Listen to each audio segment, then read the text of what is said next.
welcome back to our channel.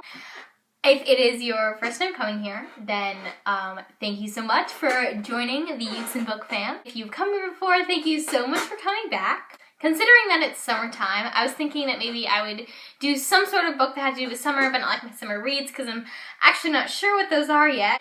So I was thinking what I would do is my top 5 summer books to fall in love with. Usually over the summer, I like to read a lot of like romancy, like contemporary cheesy stuff that I wouldn't normally pick up at another time. I usually choose to read it during the summer. It's kind of like a break and it's really fun. But number 5 on my list of cheesy romance books that you should totally read this summer is going to be Anna and the French Kiss.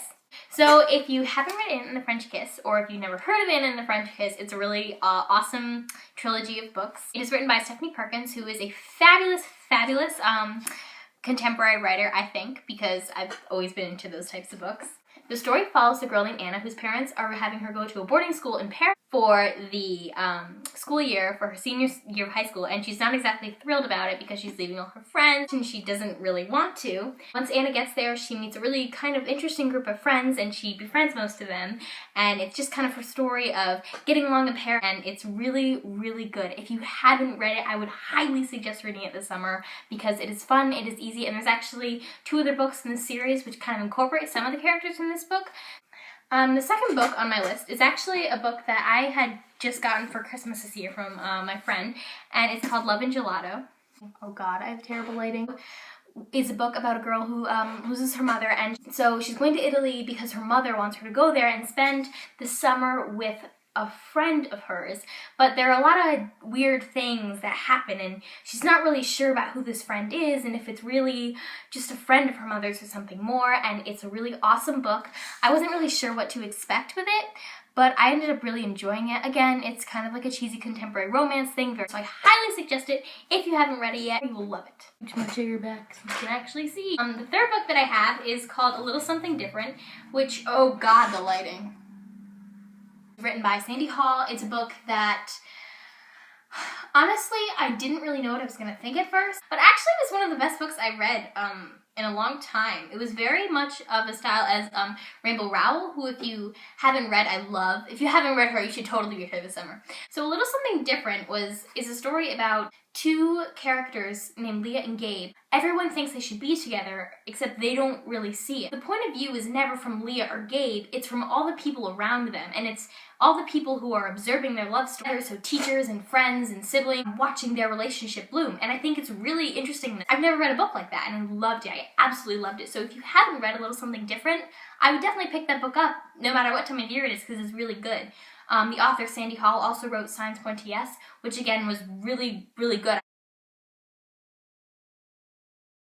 So the first series I have for you is actually the Selection series, so here's the title, I read it on my phone, by Kira Cass. I know this book has been talked about for years, I mean it came out a while ago, but I don't think it's as hype as it used to be.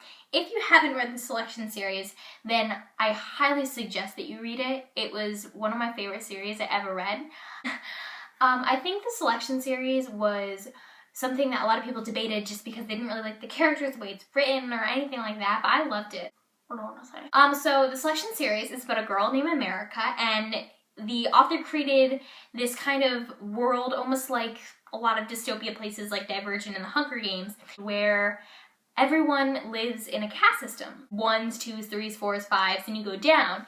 And the lower you get in the caste system, the lower your standards for living are. The series follows this girl named America, and she is in a lower caste. And she falls in love with this boy who's in a caste even lower than her, and it was apparently, you know, not good to marry below.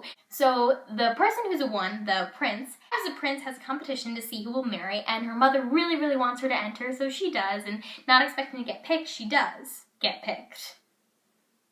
And she has to go to the castle and have this competition, and she ends up really liking the prince. It's just her story, and it's the Prince Maxon's story, and it's her boyfriend Aspen's story, and it's really, really good. So if you haven't read The Selection, definitely read that this summer. It's totally, totally worth it. My final series that you should read this summer is like my #1 favorite series. Looked at the channel art on me and Ella's channel, you're gonna know that we are absolutely obsessed with the Mortal Instruments.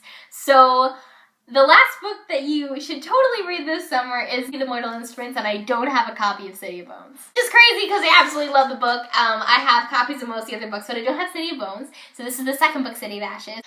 The books are kind of odd in the beginning, and you're like, what the heck is this? But once you read them, you're gonna absolutely love them because they're so good. I love them so much I can't even explain. A girl named Clary, and she finds out that she's this shadow hunter, half angel, half human being, and she has no idea what's going on. Her mom disappears, and she ends up going with this weird group of people called the Shadow Hunters, and learns their complete way of life, and learns that all stories that she's been told about vampires and werewolves and fairies and all that crazy stuff are true. The characterization is out of this world. It is so good. I love the book so much. Definitely read the series if you haven't read the book. I know a lot of people have. It's been around for a long time, but she keeps coming out with new books all the time. Cassandra Clare writes a ton of series with characters in the other books, keeping the Shadowhunter world alive, and she recently came out with the second book from the Lady Midnight series called Lord of Shadows, but this is Lady Midnight, which follows Emma Carstairs and Julian Blackthorne and just their life together at the LA Institute. So if you haven't read them, I would highly suggest picking those up this summer and reading them because there are 2 out. I haven't actually finished Lord of Shadows, but I'm started it. Please read The Mortal Instruments if you haven't, and then talk with me and Ella about them. Thank you so much for stopping by and watching my video. I really hope that you enjoyed it. If, please comment on types of videos you want to see or what you really like. If you read any of the books that I named, please comment to talk to me about them because I love to talk about books. That's why I make videos. Really hope you enjoyed it. Bye!